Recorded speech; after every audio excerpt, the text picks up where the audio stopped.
ప్రజాపాలన పేరుతో కాంగ్రెస్ ప్రభుత్వం ప్రజల్ని మోసం చేస్తుందన్నారు బీజేపీ నాయకులు. ప్రజల పట్ల చిత్తశుద్ది ఉంటే అసెంబ్లీని రద్దు చేసి ప్రజా తీర్పునకు సిద్దమవ్వాలని సీఎం రేవంత్ రెడ్డికి సవాల్ విసిరారు. బీజేపీ ఆధ్వర్యంలో చేపట్టిన రైతు గోసా బీజేపీ భరోసా యాత్ర పెద్దపల్లికి చేరింది.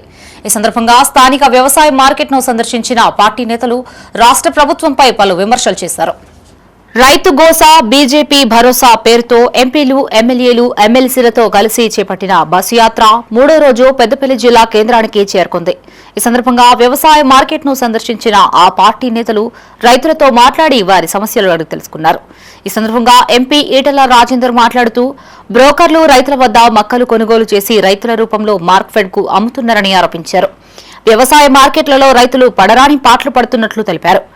సెక్రటేరియట్ లో కూర్చొని డ్రామాలు ఆపి కల్లాల్లో రైతుల దుస్థితిని చూడాలని సీఎంకు హితవు పలికారు. రైతులకి సంకెళ్లు వేసిన మాజీ ముఖ్యమంత్రి కేసీఆర్ ను తెలంగాణ ప్రజలు ఫామ్ హౌస్ కు పరిమితం చేశారని గుర్తు చేశారు. కాంగ్రెస్ మంత్రులు హైదరాబాద్ లో పైరవీలు చేస్తూ డబ్బు సంపాదించే బిజీలో ఉన్నారని ఎద్దేవా చేశారు. రైతు వ్యతిరేక కాంగ్రెస్ ప్రభుత్వాన్ని ప్రజలు ఓటుతో బుద్ధి చెప్పే రోజులు దగ్గరలోనే ఉన్నాయి అని చూస్తూ చెప్పారు. కిలోమీటర్ల కొద్ది ఎక్కడ పడితే అక్కడ పండించిన ధాన్యాన్ని పోసి వారికి కాపలగా ఉన్నటువంటి అనేక మంది రైతులు మాకు కళ్ళలో పడ్డారు.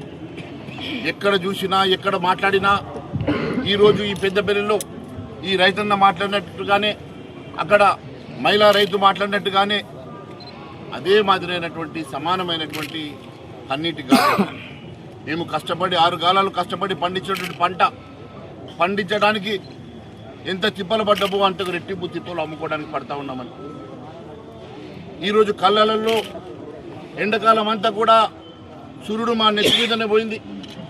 దాదాపు 45 రోజుల పాటు ఈ కళ్ళల్లో మేము కాపలా కాస్తూ కొంతమంది నిన్ననే స్టేషన్ గర్పూర్లో ఒక రైతు సన్ స్ట్రోక్తో చనిపోయాడు. ప్రజలకు ఇచ్చిన హామీలను అమలు చేయడంలో కాంగ్రెస్ ప్రభుత్వం పూర్తిగా విఫలమైంది అన్నారు. బీజేపీ శాసనసభాపక్ష నేత ఎల్లటి మహేశ్వర్ రెడ్డి 6 గ్యారంటీలు 420 హామీల సంగతేంటి అని ప్రశ్నించారు. రైతులు పండించిన పంటని అమ్ముకోవడంలో తీవ్ర ఇబ్బందులు పడుతున్నట్లు తెలిపారు. కల్లాల్లో రోజుల తరబడి నిరీక్షిస్తున్న పరిస్థితి ఉందని వాపోయారు.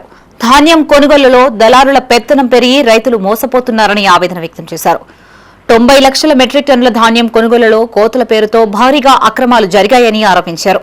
ఈ సొమ్ము ఎక్కడికి వెళ్తుందో ప్రభుత్వమే సమాధానం చెప్పాలి అని డిమాండ్ చేశారు. ఈ కార్యక్రమంలో MLA Rakesh, Venkataramanareddy, Ramarao, teachers, MLC Malka Komaraiah, MLC Anjireddy, జిల్లా అధ్యక్షులు కర్రె సంజయ్తో పాటు పలువురు జిల్లా నాయకులు పాల్గొన్నారు.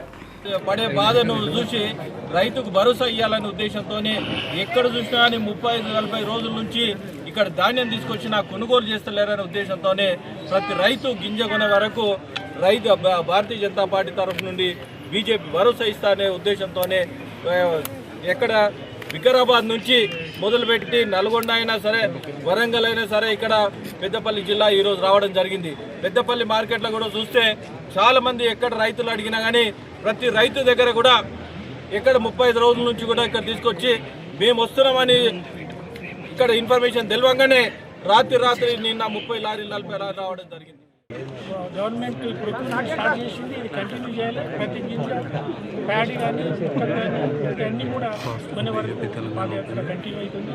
బీజేపీ పార్టీ మీ అందరికీ రైతుల తరఫున మొత్తం కొనే వరకు పేమెంట్ వచ్చే వరకు కూడా నేను